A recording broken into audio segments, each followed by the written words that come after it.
تو حضرت سیدنا صدیق اکبر رضی اللہ تعالیٰ عنہ نے جیش اسامہ کو بیچنے کا جب عزم فرمایا تو حضرت سیدنا عمر بن فاروق عمر بن خطاب رضی اللہ تعالیٰ عنہ نے فرمایا اے خلیفہ رسول صلی اللہ علیہ وسلم، مکہ کی حالت بڑی دیگرگوں ہے مدینہ منورہ کی، آپ کیسے یہ لشکر روانہ کر رہے ہیں؟ چاروں طرف سے عرب ہمارے اوپر نظریں ٹکائی باندھے ہوئے ہیں، ہمارا محاصرہ کیے ہوئے ہیں، ہمیں نقصان پہنچا دیں گے۔ لیکن حضرت سیدنا صدیق اکبر رضی اللہ عنہ پہ قربان جائیے، وہ دفاع ختم نبوت میں بھی سب سے پہلے ہیں، دفاع اسلام میں بھی سب سے پہلے ہیں، اور دفاع محمد مصطفیٰ صلی اللہ علیہ وسلم میں بھی پہلے رہے، اور دفاع دین محمدی میں بھی سب سے پہلے رہے۔ اور اس کا نتیجہ یہ ظاہر ہوا کہ آپ رضی اللہ عنہ نے فرمایا اَيُمْبِدُ الدِّينُ وَأَنَا حَيٌّ، دین کے اندر ترمیم و تخفیف کی جائے مجھے گوارا نہیں ہے۔ چنانچہ آپ رضی اللہ عنہ کے زمانے میں یہودیت کی ایک تیسری سازش بھی کارگر نہ ہو سکی۔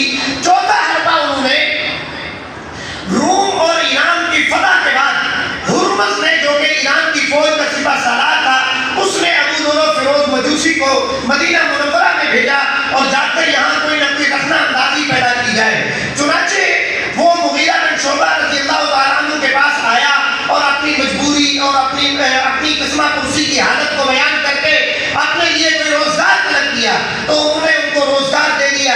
اس کے نتیجے میں کچھ عرصے کے بعد وہ شکایت لے کر حضرت عمر بن خطاب رضی اللہ عنہ کے پاس آیا اور آگے کہنے لگا کہ مجھے مغیرہ رضی اللہ تعالیٰ عنہ جو ہے معاوضہ اچھا نہیں دے رہے۔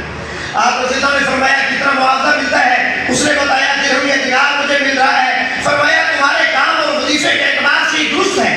تو اس نے کہا، اس کے بعد آپ رضی اللہ عنہ نے فرمایا اچھا تم یہ چکی بنانے کا کام کرتے ہو تو میرے لیے بھی بنا دیجئے۔ تو اس نے جو جملہ کہا تو سیدنا عمر فاروق رضی اللہ تعالیٰ عنہ کی فراست ایمانی اس پر جان تھی۔ آپ رضی اللہ عنہ نے فرمایا کہ یہ آدمی مجھے دھمکی دے کے جا رہا ہے اور یہ مجھے نقصان پہنچائے گا۔ اس نے کہا کہ میں ایسی چکی بناؤں گا کہ رہتی دنیا تک یاد رہے گا، رکھا جائے گا۔ چنانچہ اسی بدبخت نے ابو ذر فیروز مجوسی نے حضرت سیدنا عمر بن خطاب رضی اللہ تعالیٰ عنہ کو صبح فجر کی نماز میں خنجر زہر آلود خنجر کے ذریعے سے زخمی کر دیا۔ آپ رضی اللہ تعالیٰ عنہ زخموں کی داد نہ لاتے ہوئے محرم الحرام کو شہید ہو گئے۔ پھر اس کے بعد حضرت